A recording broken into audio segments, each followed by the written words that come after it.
truss. This is actually my truss in RISA. And I put the values here that we're going to be using. It really doesn't matter what values we use. You could use your values, or you could just do mine and then come back and change it. We're doing the truss for a couple reasons.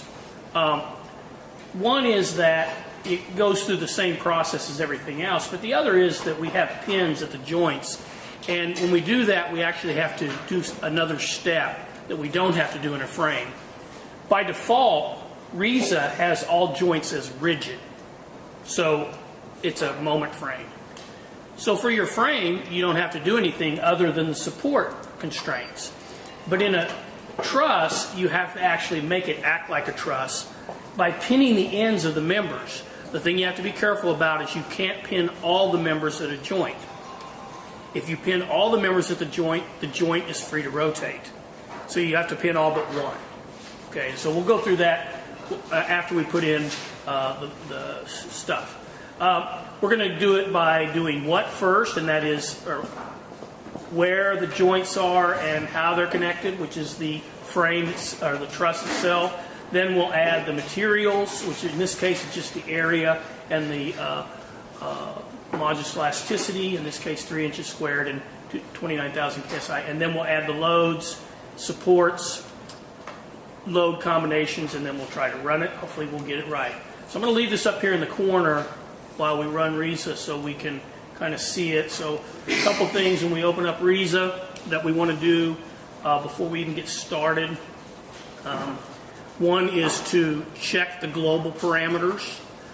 We are doing a straight and elastic analysis, so we don't want it to do any special type of analysis, and we'll look at what those are. We've done this once, right? Okay. I know this is just our second time, but you'll do plenty more next semester, so I'm going to just make this even a little bit smaller. We don't need it that big. Can you read that?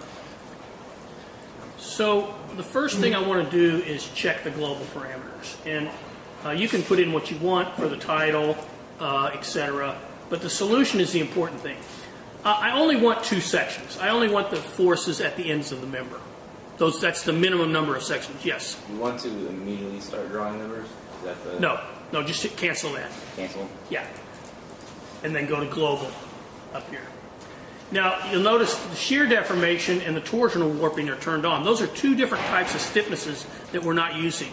So we want to turn off the shear deformation and the torsional warping. The other thing you might want to check off, and we are going to put Y as up, is under the codes. The steel code, it tries to run it all the time, so it's better just to go ahead and turn it off. We do have the steel package, so I turn the hot roll off and then apply it. That just saves us a step while it's running. The second thing we want to do is check our units. So up here in the units, we're going to do this in designer units. That's kind of the units I gave you. The lengths are in feet. That's great. Forces in kips. Yep. We don't have any springs. The deflections will get our inches. The dimensions are in inches, and that's what we have up here, 3 inches squared for our properties. We don't have any linear forces or springs, or we're not going to look at stresses. Material strength we do have as KSI, and moments in kip feet. So everything else is pretty much what we need. So it's actually already in the units that we need. Okay, so we'll start putting in our joints, and we'll do it in order. 1, 2, 3, 4, 5, 6, like it's shown. So the first joint is at 0, 0. We'll make that the origin, and then we'll move 14 feet to the right, 28 feet to the right, etc. And we'll do that by inputting the joint coordinates. So I'll click on joint coordinates, bring up the joint coordinates sheet.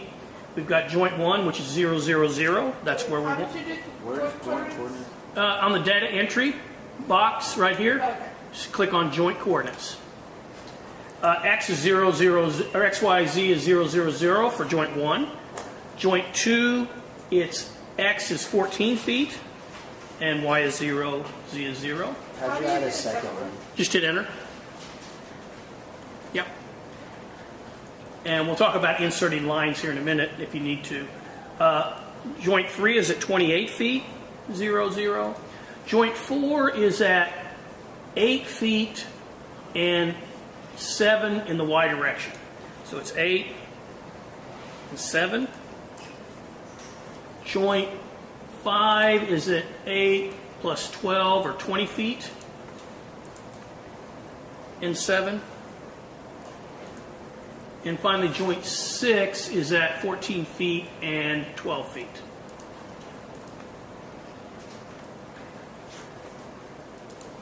Okay, that looks great. Now, we could put the joints in by, or the members in by drawing them, but I'm going to go ahead and put them in by typing them in. And I forgot to label this, but you have it labeled. This is member 1, 2, 3, 4, 5, 6, 7, 8, 9. I think we had labeled those before. I forgot to label them on this sheet. And I'm going to use the members sheet to do that.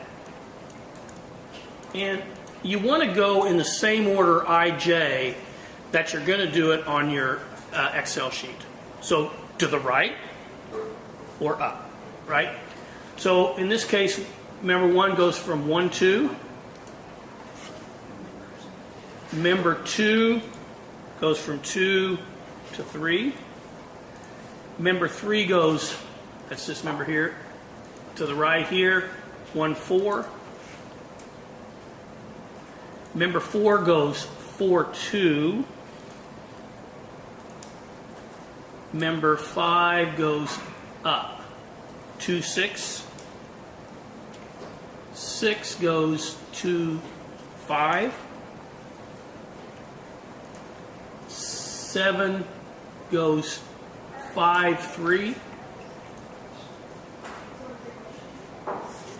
8 goes, is that 4, 6? And 9 goes 4, 6, 5. Okay, and that looks good. I'm going to do a couple things while we have the thing up there. First of all, I'm going to turn that grid off, because if you have the grid on, it zooms in on the grid, and I'm going to zoom in on the whole thing there. The only reason it's off to centered is because I've got the not full screen. I'm going to turn the members on. There we go. So they're on. The other thing I'm going to turn on is this little Q-tip, and I'm going to show the IJNs, and that just gives you the color version. Red is the IN, blue is the JN. Okay, so we can tell which way that we put those members in. Okay, we'll come back in just a minute. We're going to release those joints here in a minute, but I'm going to go ahead and put the member properties on first. Yes, sir. Mine kept coming up as in for the nodes. You can do that. You can leave it that way. But and then when we went to the members, I had changed the 1 to 1, but then it was giving me an error. I'll show you how to do this. So I had to go to 1. And do this. And 2. You can go to, the first thing you can do is you can go to Tools, Preferences. It's the first time you've used it, isn't it? Right. And if you go into data entry, you can turn that N and M off. If you go to data entry on preferences, you see mine has a blank where it says joints and members. If you take that off, it will not put the N and M on there. Now, once you do that, you can do that and say, okay, you can actually right click on the very top of your thing up here, and you can relabel your joints. Okay, and it'll ask you, well, the sequence of the joints, and you can put in no N, and it'll redo it and get rid of those N's for you. Do you highlight all of them? No, you don't have to do that. If you click on the very top where it says label and right click, you can relabel the joints that way. But it's not a big deal if you put the N's on there. Okay, so the member properties and the section are fairly simple. We're going to use general properties. We're not going to use hot rolled, cold form, wood, concrete, masonry, aluminum. We're going to go straight to general. We're going to create our own. So here's where I'm just going to go to any line, and I'm going to insert a line. And if you're on a particular line and you want to insert a line, just hit F3. It's called a grid editor. It's not actually the same as an Excel editor. I'm going to rename that mine. And it's got a modulus elasticity. That's fine. I'll just leave it. That's the only real thing that I need to have is the modulus elasticity.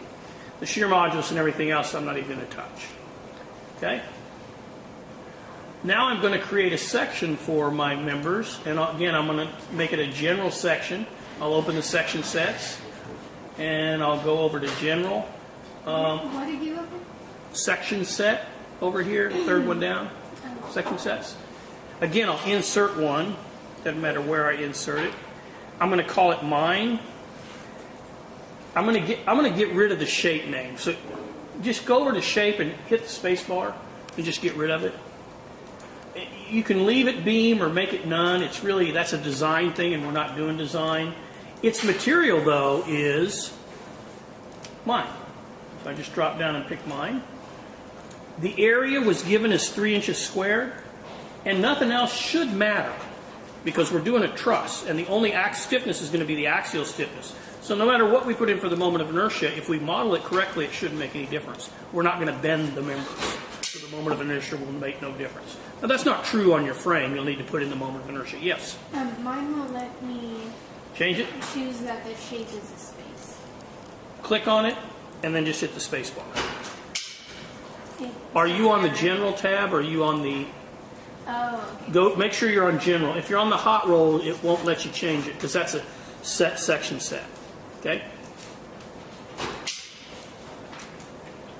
It still won't even let me make it. Go to General. Click on the layer. You inserted a new one, right? Insert a new one. Don't try to change one that exists. Push F3. Label it yours, and then click on shape. And still it's not. I don't know what's happening. Let me see what.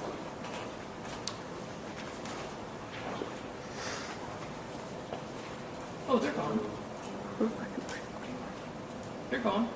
Okay. It wouldn't let me even get it on though. I just have to. Oh, but you will. Say no. Mine is 29. Oh, it's already used. You've already used it over here in your hot roll. You need to get rid of this one. Delete that one. That's why. Okay. You already have now try to rename it. It won't let you name two of them the same. Okay, thank you. Okay? All right. Now, I'm going to go back to my member sheet and do some things. First of all, I want to make all the section sets mine. And one way to do that is just highlight it. And this is one of the powers of the grid editor. I did a click drag to highlight all of them.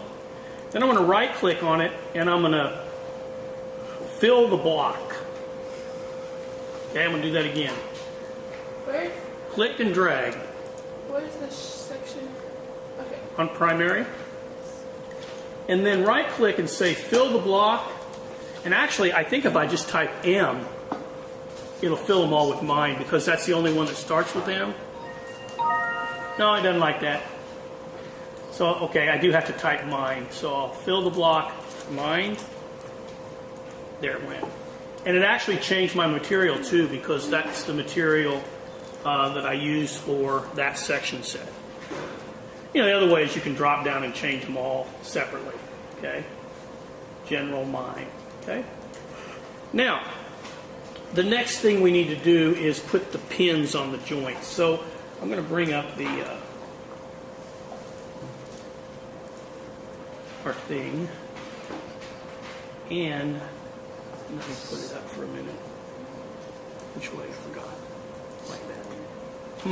I'm gonna get our little drawing here, and I'm gonna do some drawing on it. Oops. Yeah, I can draw on it and then get rid of it, I think. Except it's in the way. Darn it. Let me put it up here. Right there. Oops. Try that one more time.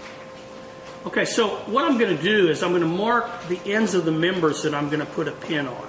And remember, I can only pin all the members but one at a joint. So I'm going to leave one unpinned. So I'm going to start here at joint 1, and I'll pin. I don't know why it's not drawing. It's going to make me use the pin, isn't it? Okay.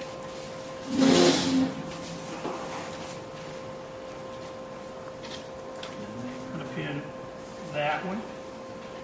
And then, so that's 1, and I left the other one unpinned. I'm going to come over here and go 1, 2, 3, 4, and I'll leave that top one unpinned. And then I'll pin that one, and I'll leave that one unpinned. I'll go to joint 4, and I'll unpin, or I'll pin this one and that one. I'll go to joint 5, and I guess I'll do the same thing. And I'll go to joint 6, and I'll pin this one and that one. Okay? Does it matter which ones you choose, or No. just as long as you have one? Right, as long as there's only one that's not pinned. Now, hopefully that'll stay up there. I'm going to leave it up there, and I'm going to close this. Okay?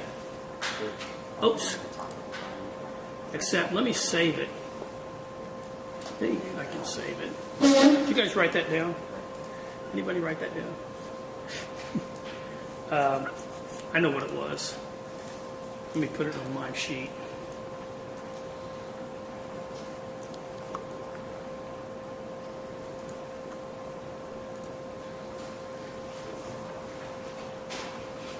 Okay.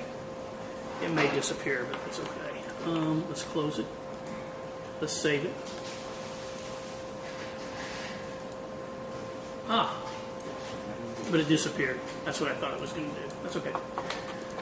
So the way we put those in, there's a couple ways, but I'm going to do it by typing them in first. We go to our members again. Now, it's not in the member primary, it's in the member advanced tab. So you click on advanced, and here's your releases.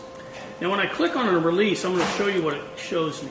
It shows both ends, and it shows a couple ways of doing it. First is a Benny moment release, or you can set the individual release codes. That's what I normally do. And on member 1, we wanted to pin both ends, and that's for moment about the Z-axis. So what I'll do is I'll click this, and I'll click this, and say OK. Now you'll notice I got a 00000X. Those correspond to delta X, delta Y, delta Z, theta X, theta Y, theta Z, or PX, PY, PZ, MX, MY, MZ. So we released MZ, it's got an X. Now, I want to show you how we can see that. There, you see the little pin that popped up? Now, when I'm in this view, it shows, if I take the IN, or if I switch it to none, there's actually a number of ways I can click this. I'm going to click through it. See, now it's showing the pin. If I click it again, it's showing the pin and the I. I'll just put it back to the pin for now, okay? You just barely see the pins on that end. Okay, so we'll do our other members. Member 2 is exactly the same, so I could copy that. I can click and drag it and paste it. Control C, Control V. Could you do it one more time? What, do the actual release? Yeah. Just click on that, Yeah. and then set the individual releases, and then click MY or MZ on both ends. Okay. Okay? Now, move this up. Member 3, well, member 4, member 5, both have that same release. I just copied those, so I'm going to put those in there. 4 and 5 are both released at both ends. 3 is released only at the J end. So, actually I can copy one of these if I want, I think, and paste it right there. Yep. 5 is not released at all. 6 is both ends. Oh, I did that wrong. 5 is not released. And delete that. 4 and 6 are released at both ends. 7 is released at the I end only. 8 is released at the J end. And 9 is released at the I end. Now that's what I've got, and I'll leave that up there for a minute. Let me put it over up a little bit. And let's look at our picture real quick. Well, so we got 1, 2, 4, and 6 at both ends, 3 and 8 at the J end, and 7 and 9 at the I end. Let's see what that looks like on our picture. Yeah, there's one pin here. You can see there's not one there. There's 1, 2, 3, 4 there, not a pin there. 1 there, not a pin. So it looks okay. 2 pins each on these, and then up here 2 pins, and that one's not pinned. So it should act like a truss. If we get a moment in the member, we'll know it's not a truss. Okay? The next thing we want to do is input our support constraints. In this case, we have a pinned in on both ends. Is that correct? Yes. Yes. So we go to boundary conditions right here, the sixth one down. And joint 1 and joint 3 are going to be restrained in the X and Y direction, but they're free to rotate in the Z direction. Now, for those, we're going to use real supports.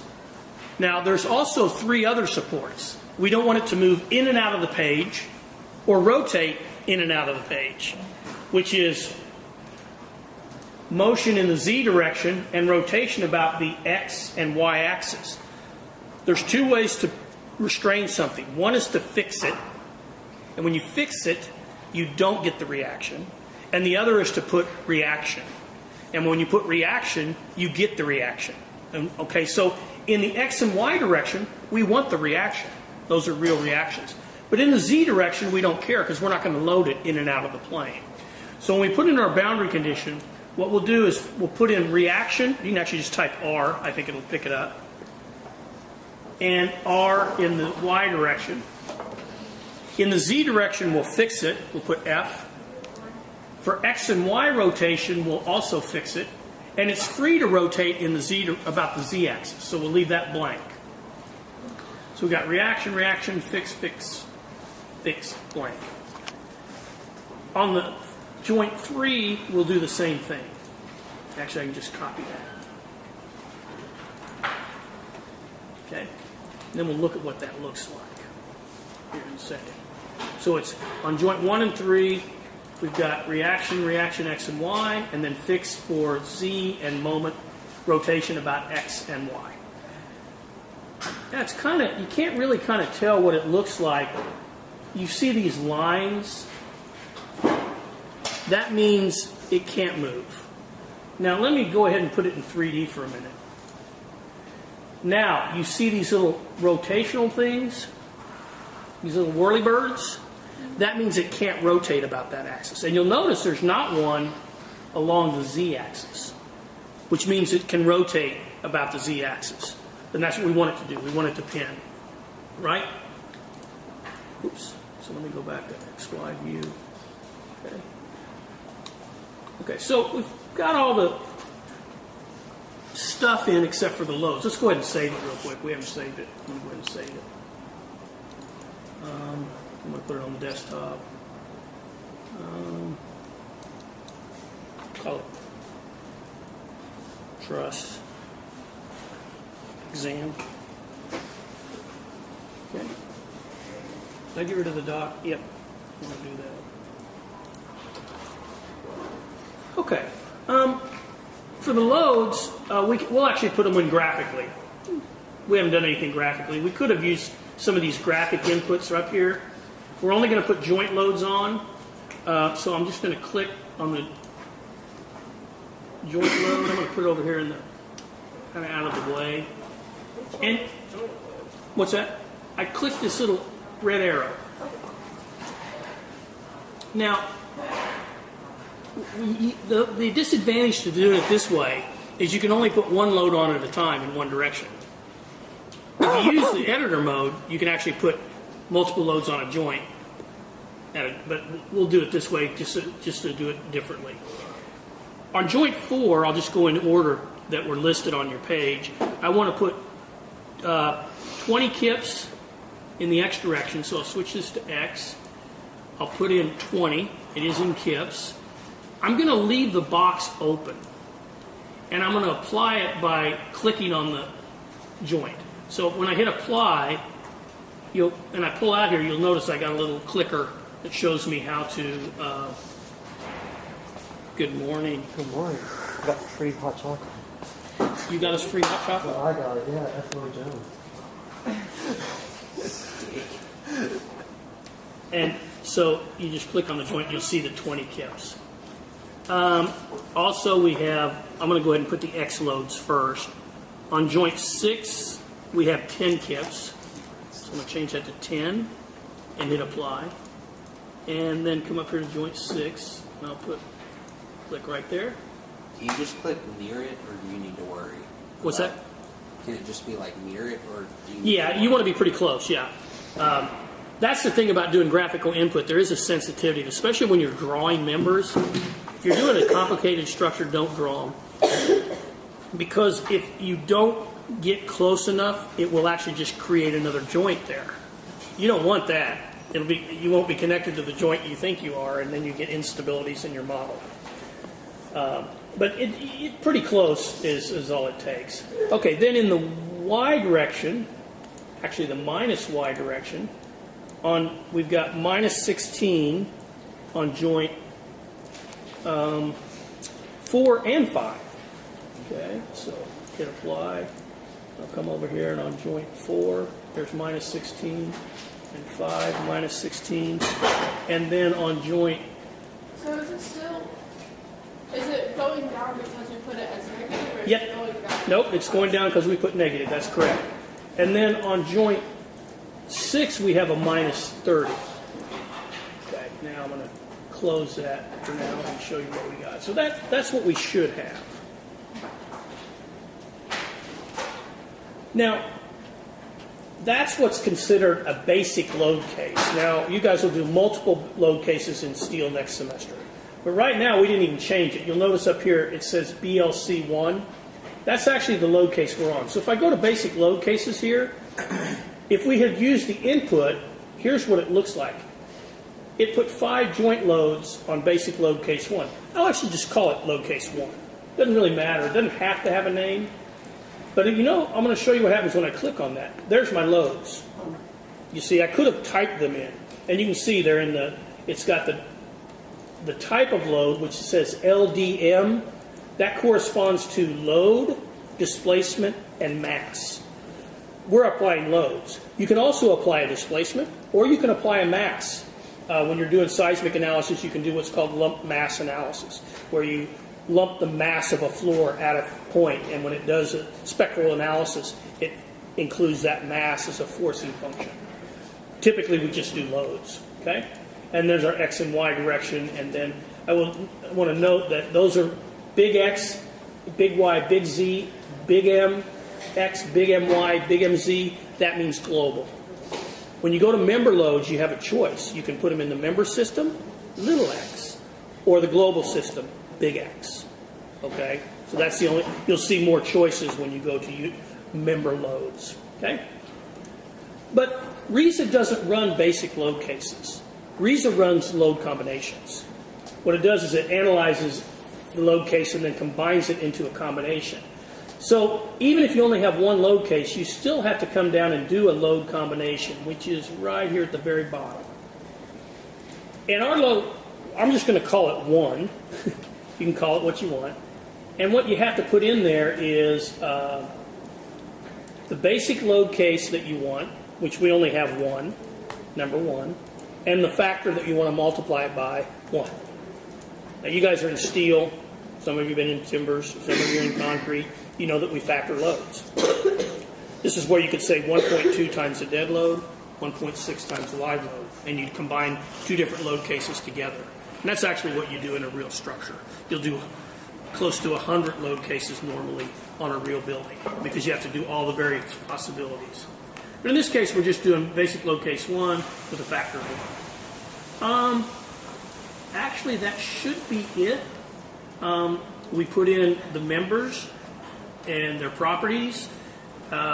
We put in the loads. Yes? I have one question. I had everything correct for joint 4, but it doesn't have on my joint the second circle. Which one? Node 4. Okay. Let's say I want to change that one. Okay? The easiest way to do it, if it's just one thing, double click on it. Okay, now member 6 popped up. I'm going to show you what, I'm going to go to N releases. And you'll notice I have set individual on both N, MY. You could change it right there. In other words, I could take it off or put another one on there. So that's the easiest way to change it. Okay? So click on the one you want to change, and then it'll bring up this box.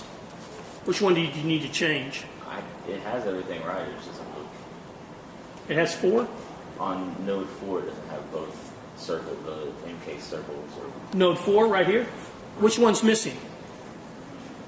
Click on the member. Which one's missing, John? So click on the member that has the missing release. And then add that release. Good to go. Okay? Save it again. And up here you'll see the equal sign. You can use that or you can use solve. And we're actually just going to do a single combination, which is case 1. You could also do an envelope of marked combinations. What that does is, if you have a whole bunch of combinations, it will run all of them and then give you the results for the worst case. If you want to have a batch solution, what that does is does all combinations and saves all the answers for all the combinations. That's a lot of numbers in some cases. Sometimes you don't need that. Professor Phillips in steel or myself in concrete, if you're in concrete next semester, will talk about how we use that. But in this case, we're just doing one combination. Hopefully it'll run. We'll hit solve. Oops, it ran. What'd you say? Just didn't know. Oh. Never mind, found it. Okay. How many people actually got it to run and no error? I think our results thing popped up. Good. Your result thing popped up. Good. That's good. Now, let's see how we did. I'm actually going to do some graphic results first, but I'm going to right-click on the screen, and I'm going to go plot options right here. Sometimes it's easier just to look at a few things first. First thing we always look at is the reactions from statics. So I'm going to go over here that says show reactions on the joints. I'm going to click X direction, Y direction, and Z moment. And I'm going to include the magnitude. I'll leave the plot scale at 80. And I'll say apply. Now, I'll say OK. And I'm going to zoom out. And those are the correct reactions. Yay. I got 20.4 in the X at joint 1. 21.7 in the Y at joint 1, minus 50.4 at 3 in the X direction, and 40.2 in the Y direction. So far, so good. Another thing we can do, I'll do it graphically because I've actually got it here graphically, or I could print it out, is you can actually, this is a truss, right? So the axial loads should be the main thing. So I can actually go to the member, and I can plot on the member an axial force diagram. I'll leave the transparency. I'm going to kick it up to about 80 though. And I'm going to turn the magnitudes on and say OK. And I get the axial forces. Now you can just barely read them. This one looks like 33. This one looks like I can't read it. I could turn the loads off. You can turn the loads off by hitting this little load icon right here. There. That says 37.7. I think that may be right. This one says 50.8. That's right. 61.2. I can't quite read that one. It's really small. But you can see the forces. Now it's a truss, so it shouldn't have any moments, right? So one thing you could do quickly is plot MZ. Should be all zeros. It looks like zeros. Sometimes you have to look at it in isometric to make sure it's zeros, but I think it is zeros.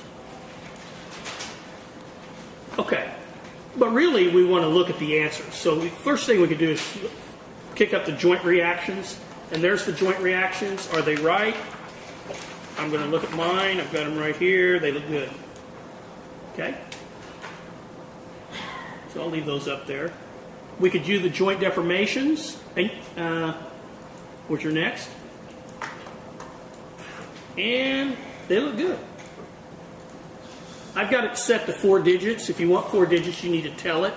It starts off, default is 3 digits. But if you go to results and go to, if you go to preferences, where's preferences? Tools, preferences, solutions, you can change it to 4 digits here. I think the default is 3.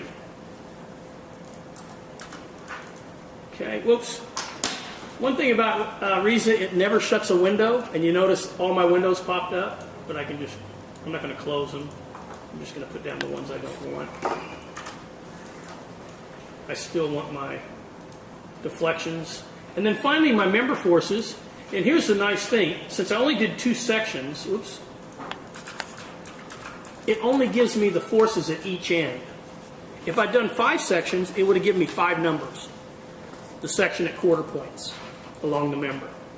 I'll read them off. I got minus 4.387, 4.387, 32.97, 24.30, minus 26.67, 10.81, 61.17, 37.74, and 50.76. So they all look okay. Okay? Now, what do we do with it? Well, we should save it, and we should print it. Okay? I'm going to save it. But when you print it, I'm going to save my results. You should print a report. Okay? And it comes up, says use report printing options. And really, you only want to print what you input and what you want as output. Don't print everything, because you'll get a bunch of junk. I actually have a report in here. No, I don't. Yeah, I have one called a 2D truss. Where did you get this window from? Okay. Close. Go to print. And then say, click print report. Use report printing options. And then you get this. And you can add and subtract what you want, okay? I'm going to go ahead and add. I'm going to do it in the order that we did it. The first thing we did, we put in the global parameters. And it may seem stupid to put that in, but if you're going to make a mistake, number one place you'll make a mistake, because it's the first thing you didn't do or did do. So I'll add it. Then we did the joint coordinates. Then we did the members.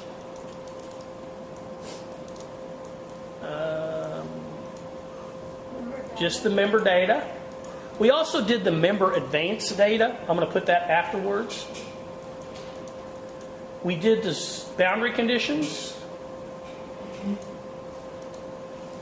We did the general member materials. So we did material property general. We did section sets general. We did joint loads or loads joint. We did basic load cases. That just tells you what it's way up here. And we did load combinations. Now that was our input. Our output, we only want the joint reactions, the joint displacements, and the member forces. Now, once we have that, we can save it. So what you can do is, once you have this over here, you can go save, and you can type in whatever you want. I'm going to call it truss. How did you get to the solution stuff? 2D. Say that again. They're on there. They're on there? Yeah, they're on there. Joint reactions, it's all listed. See, now it's truss 2D, but I also had one called 2D truss and 2D frame. Okay? Now, I'm not hooked to a printer. If you're hooked to a printer, you could print it. The other option you could do is write a flat file. Okay? So I'm going to write a flat file. I'm going to write it as a text file. It actually gives me a choice as to how I want to separate everything. You can include the headers, the units. It's going to separate everything with a comma and a single quote. Now, yours may not have come up that way. It may come up tab and double quote. I like to use comma-separated single quotes. A CBS is a comma-separated value file. It's probably the most common used text file form. Just all the numbers are separated by commas. And so when you bring them into Excel, if you tell it everything's separated with a comma, it'll put it in columns for you. So that's the easiest way to manipulate data. And as engineers, one of the things that we do is manipulate data. We take these numbers and we do something with them. So I'm going to use a single quote text delimiter. All that just means is everything is in a quote.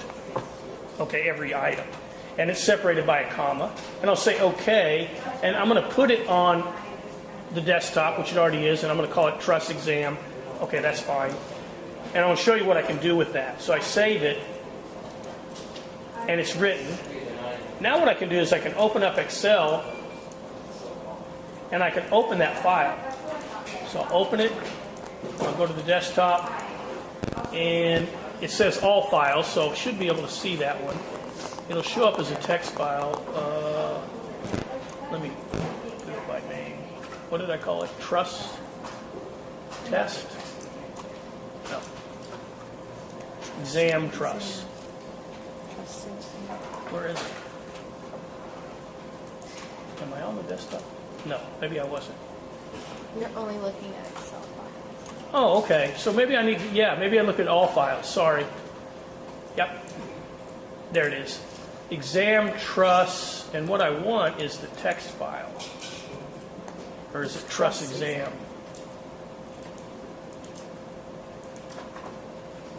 There it is. It's that text file right there. It's pretty small. So open it, and what it's going to ask me is how it's delimited. It is delimited. That means it has characters such as commas or tabs that separate the fields. And so I'll say, okay, I'll go next. And it says, what I'm using? No, I'm not using a tab. I'm using a comma. And I'm using a single quote. That looks like a double quote. So I'm going to change it to single quote. Okay. And then I'll say next. And actually show me what it looks like. General column data. And you can scroll down and it'll actually show you what it's going to look like. Yep. Say finish. So actually, this is my global parameters, which are just a list of words. But you can see now it's got all my data listed.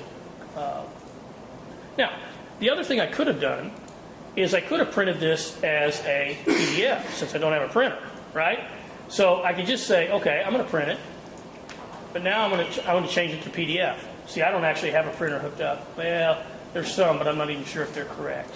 So I'm going to print it to a PDF converter. Say okay. I'll call it, what's the name of this thing again? Truss exam. Okay. I hope it's going to work. I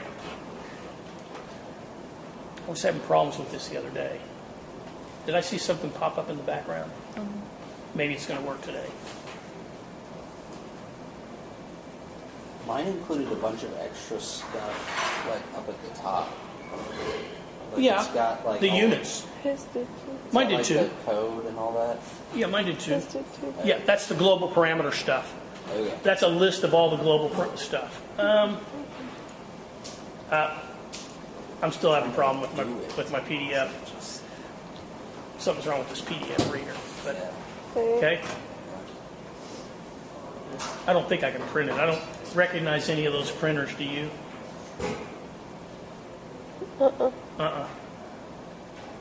I could print it to OneNote. Let's see if it'll print it to OneNote.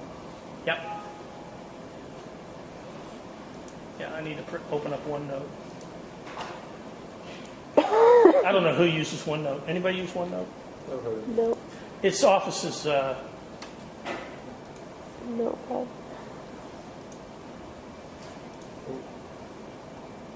Okay. Now let's see.